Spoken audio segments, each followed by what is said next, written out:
katika neno lako Bwana linasema yeyote atakayekanyaga katika nchi ya Israeli basi nchi yao itaponywa. Na sisi tuko mahali hapa tukijua sisi ni wa Tanzania, tumezaliwa Tanzania, maisha yetu ni Tanzania.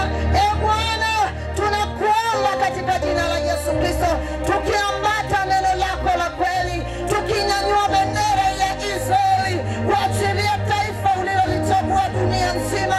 Ndilo taifa lako Bwana, ndio watu wako Bwana walioitwa kwa jina lako, maana ulisema watu wa dunia watamshika mmoja wapo taifa hili na wao wataponywa hata kama ni 100. Mungu wa Isaka na Yakobo, uliye baba Bwana wetu Yesu Kristo, tumeinua bendera hii, tumeinua mtande huu ambao Yesu Kristo aliponya watu kwa mtande huu Bwana, ukaiponya nchi yetu Tanzania.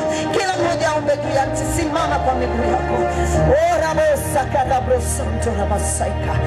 Orika santa yakarabosa, kusimama mahali hapa tushike. Ukaiponya nchi yetu Jehova. Yesu, kwa mtande huu mwanamke aliyevuja, aliyetokwa na damu kwa miaka, mateso uliyaondoa kwenye maisha yake kupitia mtande huu Bwana.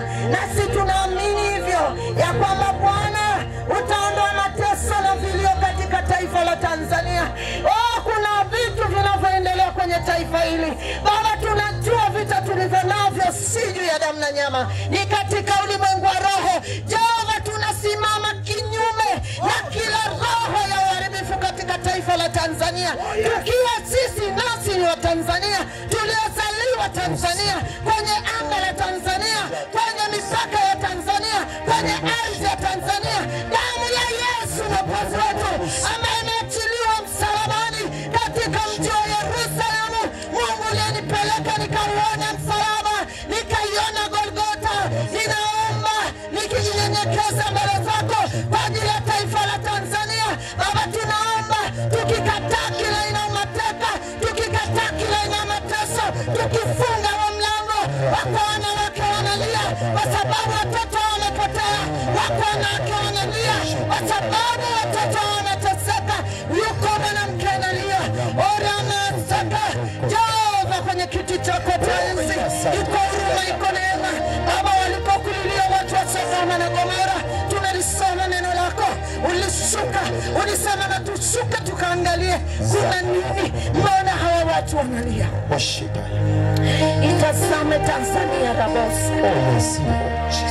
Jehova, tunasimama kama Daniel kwa ajili ya nchi yetu ya Tanzania. Mungu limeangalia Daniel peke yake kwa aliponya taifa. Ninakuomba Jehova kwa damu ya Yesu, utukuze mwanao, mwangalie mwanao ambaye tumemwamini. Bwana, katika jina la Yesu Kristo tunakuomba nchi yetu, kila uharibifu unaoendelea, kila ina maneno mabaya, tunajua ni shetani anatengeneza hata kwa ajili ya mgombea urais wetu Mheshimiwa Samia Suluhu, mwanamke ambaye umempa neema ya kuwa kiongozi. Bwana, ukamwepushe na kila ila ya adui Baba, iponye nchi yetu.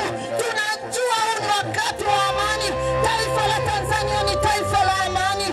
Bwana, hakuna kumwaga damu wakati wa amani, hatuna vita katika taifa letu. Mungu, tunaelekea kwenye uchaguzi wa Tanzania, tunakuomba neema yako, malaika zako rabosaka wakafanya kituo katika taifa la Tanzania. Mungu uliyewakomboa wa Israeli, tunazisoma habari zako Baba, tunajua ni wewe jana leo na hata milele. Uaminifu wako uko kwa vizazi vyote rabosaka. Wa Tanzania tuko mahali hapa Baba, kuna watoto Tanzania. Mungu, hatutaki vita na tumekataa vita. Ninakataa kama nabii uliyenipa neema ya kuzaliwa Tanzania, ninakataa vita kwa jina la Yesu Kristo. Mungu uliyenipa neema ya kufunga na kufungua, ninafunga mlango wa vita Tanzania, ninafunga tabiri za vita Tanzania. Ninakataa kwa kuwa roho na bila heshima manabii wengine. Kwa neema uliyonipa Mungu, ninafuta kila unabii uliotolewa kwa nchi ya Tanzania kuingia kwenye vita. Ninafuta katika anga la Tanzania, ninafuta kwenye ardhi ya Tanzania. Hakuna damu isiyo na hatia itakayomwagika. Bwana, nimechora alama ya X ya vita Tanzania. Mungu, leo ukanithibitisha. ukanipeleka Israeli. Yes.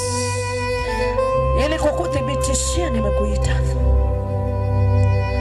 Ukanipeleka nikanyage nchi ya ahadi ya Israeli. Jesus. Tena nikaiona historia yote kwa fadhili zako Mungu. Jesus. Hata walipokukosea Mungu, uliangusha yale makanisa 7. Ukanipeleka na nikaona kule Uturuki uaminifu wako. Baba, niliona ukuu wako. Ardhi ikiwa imefunguka ikameza majengo. Ninakutukuza. Ninajua Tanzania iko neema. Bwana, tunasoma kwenye kitabu cha Ufunuo, Mungu wa mbinguni, mtoto alipokuwa karibu kuzaliwa, Biblia yangu inaniambia shetani alisimama meza kinachozaliwa.